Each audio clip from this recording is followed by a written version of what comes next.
Hi, I'm Steven. You can now watch UCF TV 24 hours a day on Bright House Digital Channel 1.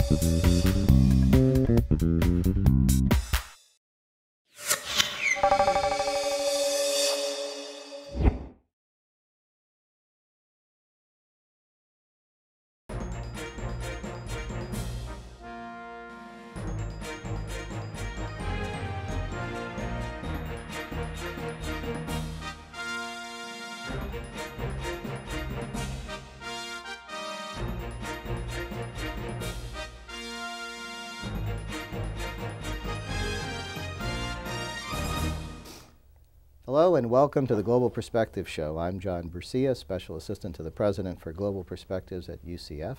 Our guest today is General John Abizaid, former commander of the U.S. Central Command, who is currently an Annenberg Fellow at the Hoover Institution of Stanford University. Welcome, General Abizaid. Thank you, John. Thanks for having me. Thanks for coming today. Tell us a little bit about your current position at Stanford before we get into some of the military and strategic discussions. Well, at Stanford University, I have the opportunity to be associated with the university and also with the Hoover Institution, which is a think tank there. So from time to time, I get the opportunity to talk to people, to talk to students, to interact with some of the various scholars at the university. But I would be remiss to say that that's my full-time job. I do some consulting, I do some mentoring for senior Army officers, and I do an awful lot of traveling and speaking around the country about the Middle East. So it's a pretty interesting life after the military, and it's a lot of fun. And you're also affiliated with Harvard University in some capacity? Yeah, through my interactions at Stanford and Hoover, I'm also affiliated with Harvard and have the opportunity to deal there with folks, and that's also very interesting. You deal with a lot of defense-related issues, Middle Eastern-related issues, and I spent some time at the Combating Terrorism Center at West Point, where I'm the distinguished chair, and I try to spend enough time there to make sure I keep a pulse on what's happening in the world of Qaeda and our other opponents around the world. Now, your background is very interesting because you've had a distinguished military career that lasted for 34 years, but you're also and most recently as commander of U.S. CENTCOM, but you're also an academically trained Middle Eastern expert, which I think is a great combination. What is your perspective on what's happening in the Middle East in 2009? Well, 2009 will be a very, very active year for diplomacy. It'll be a very active year for violence, and it will be, unfortunately, an active year in deciding how we're going to approach the problem of Middle Eastern terrorism, in particular with the new administration in office. So there are a lot of things that are said on the campaign trail, and then there are the realities of the Middle East. And it will be a great challenge, but it's also clear that it's going to be a top priority for the new administration to get after these issues. I'm very impressed that President Obama has appointed a new Middle Eastern envoy, George Mitchell, who's over there now. He's also picked a very senior man in Ambassador Holbrooke to be involved in South Asia affairs. So it's clear that he recognizes that the international peace and security of our nation are so dependent upon what happens in the Middle East that he's got to attack the problem. And attacking with a diplomatic foot first is, in my opinion, a very good thing. What do you think the prospects are of the latest U.S. peace initiative in the Middle East? I know this is a long-term process and can't start counting anything just yet, but yeah. What are the prospects? New administration, new envoy. Will this make a difference?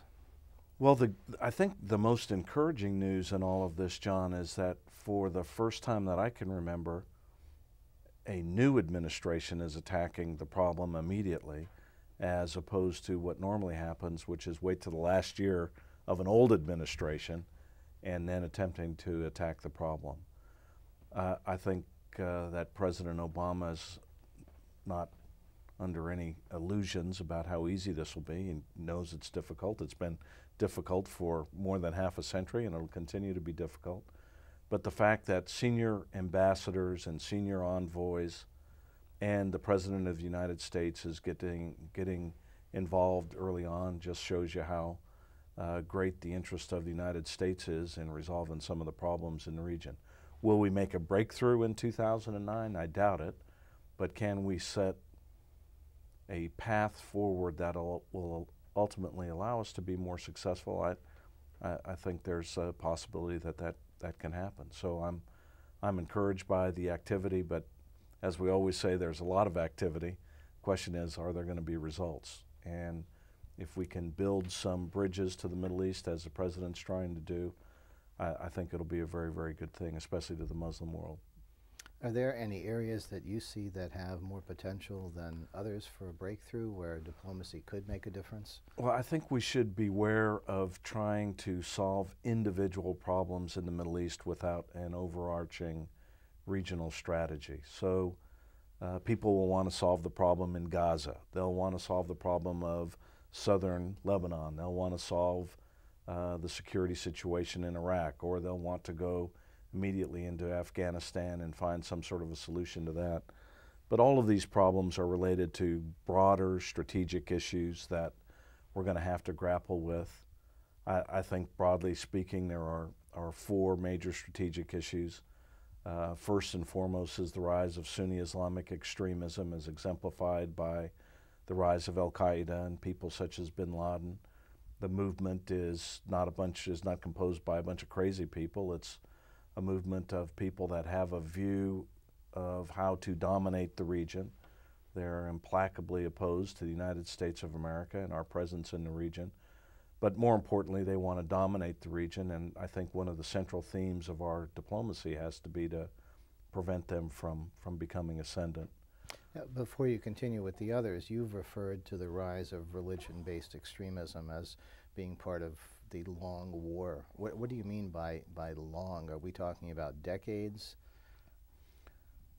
Well, if you consider the fact that we've been fighting in the Middle East for a long time, and we've had an awful lot of military action in not only the 21st century, but also the 20th century, it's pretty clear that there is a long war going on in the Middle East.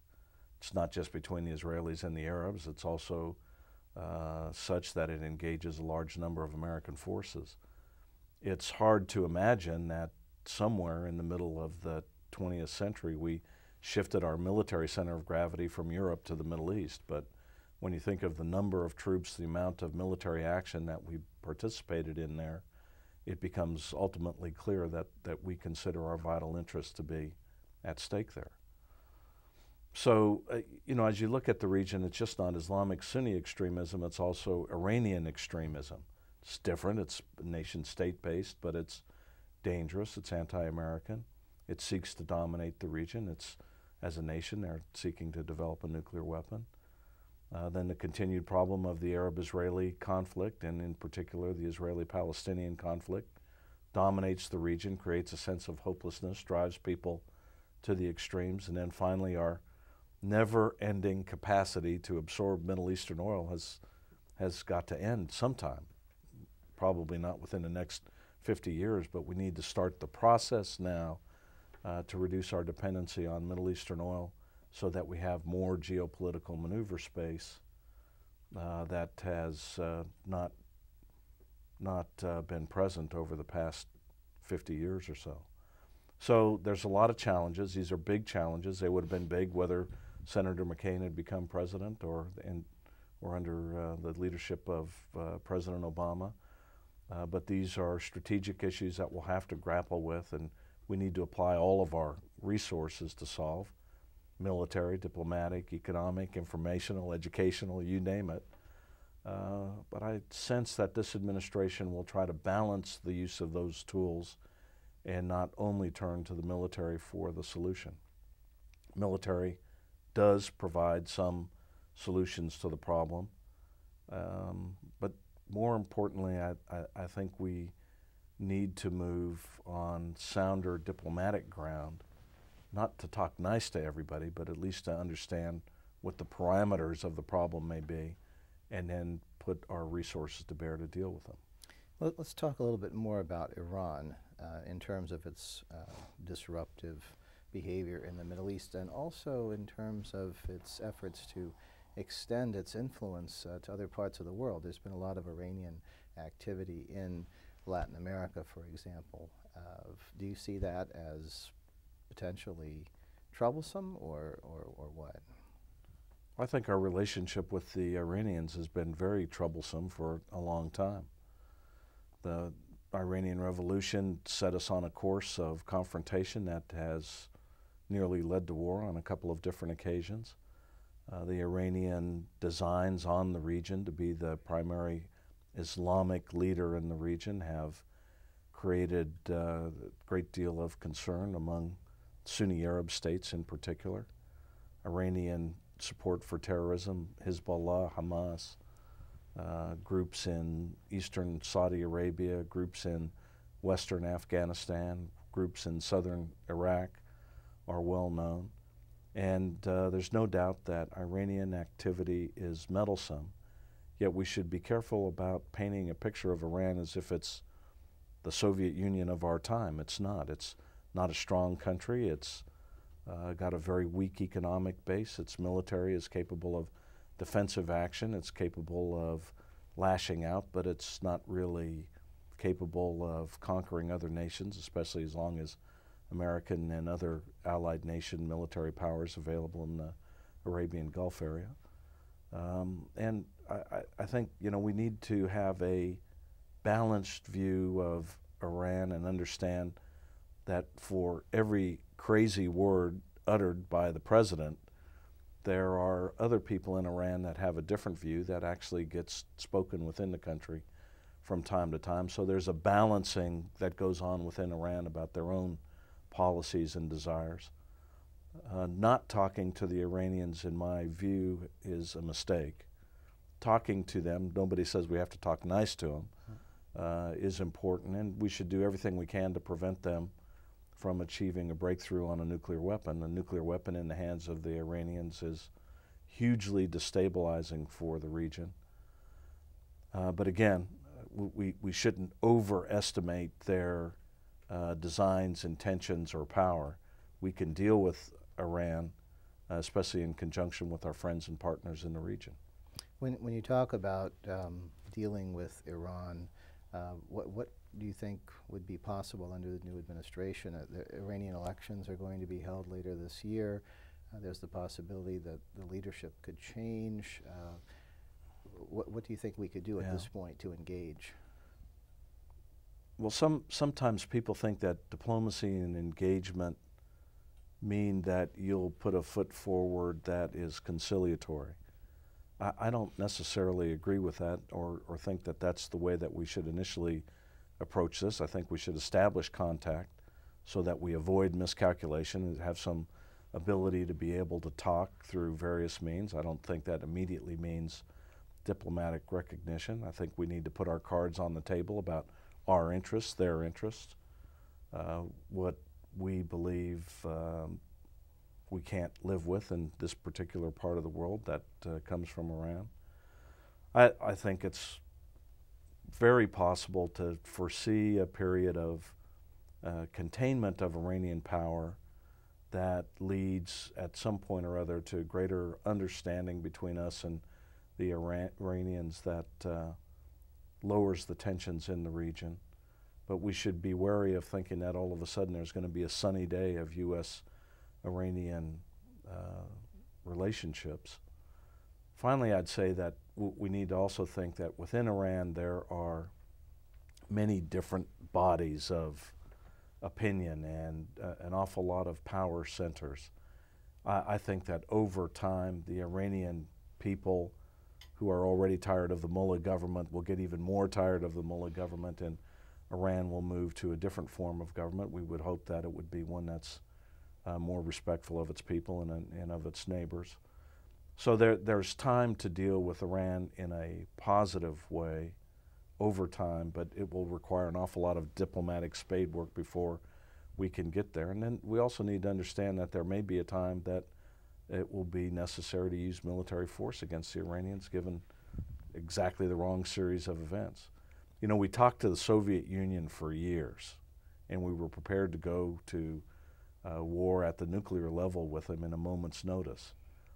One of the reasons we talked to him is so that there was at least an opportunity before weapons were launched to be able to understand what was going on. And I think that sort of hair trigger also exists in the Arabian Gulf with regard to the Iranians, and we need to lessen the pressure on that hair trigger by having opportunities to talk. So it's a long answer to your question, but I think it's a very complicated question. We should never be afraid of talking to anybody, and we should clearly lay out our interests, understand their interests, and find if there's a path for moving from containment to at least mutual respect. We'll have to see. I think it'll be a long process. I noticed that the Iranian president today, for example, came out with some typically crazy words about how we have to change everything we're doing in the region, and I don't think we're about to do that. Right, and that's not surprising in light of what he said in the past. Right. You mentioned the ongoing challenge presented by Al-Qaeda. Talk to us a little bit about Al-Qaeda in the region, and particularly in the context of Afghanistan and what we're doing there. What do we are we going to see an expanded U.S. presence in Afghanistan, as has been talked about in the recent past, and especially I've been reading some of the more recent discussions that seem to be trying to lower expectations about what could happen in Afghanistan. So what is your assessment? Well, being on the outside, it is difficult for me to discern what a brand new administration is going to do. I noticed that Secretary Gates made some comments today that indicated perhaps we should have more realistic goals for the future of Afghanistan. I'm not quite sure what that means. I know that President Obama has talked about the need to move forward in a positive direction in Afghanistan. But I've also noted that he's talked an awful lot about the problems in Pakistan. And in my way of thinking, you can't solve Afghanistan alone. You can't just go in there and only deal with the problems of Afghanistan. You've got to deal with the problem of Afghanistan, Pakistan, the northern former Soviet republics that are independent states up there, Iran, of course, India. All of these things come together. That's why I think President Obama appointed a special envoy and Ambassador Holbrooke to deal with those issues. So dealing with Al-Qaeda's growth in popularity in the federally administered tribal regions up along the Afghanistan-Pakistan border area needs to be done primarily with the help and consent of the Pakistani government. It's really disturbing to me as I see how far Al-Qaeda and the Taliban have become ensconced in that area on the Pakistan side of the border, and I think the vast majority of attacks that take place on Allied forces within Afghanistan are emanating from Pakistan. So the safe haven has developed. We have to work away with us, the Pakistanis, the Afghans, our NATO allies, to deny that safe haven. That will be not only a military task, but a diplomatic task, and it'll be very hard, it'll be very difficult. But Al-Qaeda as an ideology just doesn't exist there. That may be its intellectual safe haven, but it exists in Iraq, it exists in Saudi Arabia, Yemen, Egypt, Sudan. Leaders in the region would like you to believe that we don't have a problem with Al-Qaeda here, but the fact of the matter is Al-Qaeda has cells that are globally distributed, that are very, very lethal. They've operated in Europe, they've operated in North America, they've operated throughout Asia, certainly within the Arab world. And so we should be careful about thinking of Al-Qaeda as a bunch of crazy terrorists hanging out in the mountains with weird ideas. They actually have an idea that is unfortunately attractive to an awful lot of people in the Muslim world. I won't go into all the reasons for that, but it's also clear to me that the vast majority of people in the Muslim world don't want Al-Qaeda's ideology to become mainstream. The key for us is to confront the ideology with all of our national power, yet empower the majority of people in the region to fight it themselves. how do you get from us being in the lead militarily, from them to them getting in the lead militarily to confront this ideology? I think that's the key to success over time. I also think it'd probably take about a decade to figure out how to do it. But it's very important that we recognize that we have an opportunity to help people help themselves against the extremists. I've noted in some areas that some of the commentators say Al-Qaeda is weakening, and in others that it's strengthening.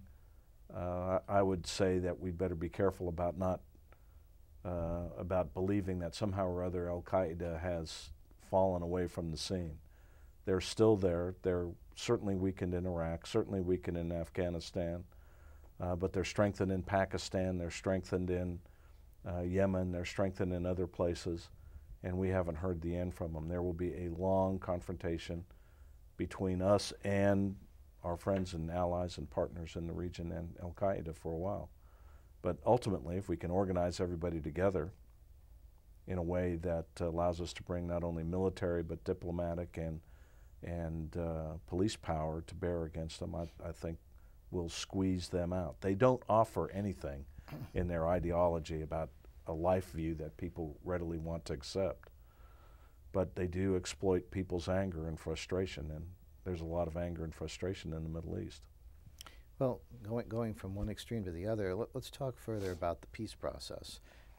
There's no question that the United States needs to be involved in this in a significant way for it to be successful, but when I think back about some of the more productive periods of peacemaking, especially in the early 1990s, it was a collective effort. The United States was there, yes, but so was the former Soviet Union, so was Europe and a number of other players, and we embarked at that time on one of the most successful periods of peacemaking in Middle East history, which unfortunately stopped by the mid-1990s. But how much more of an effort should other countries make, and are we prepared to work with them, in your opinion?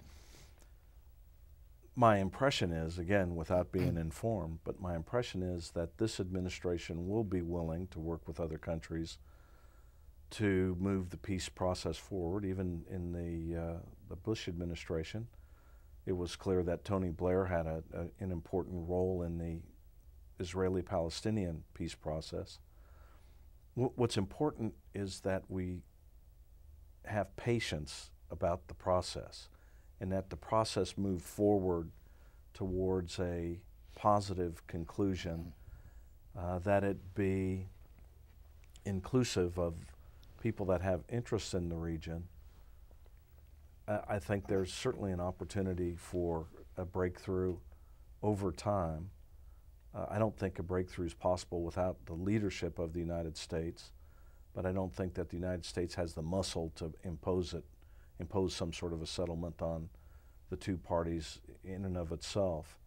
It needs to be broad international recognition that the way ahead is a coherent and positive way ahead.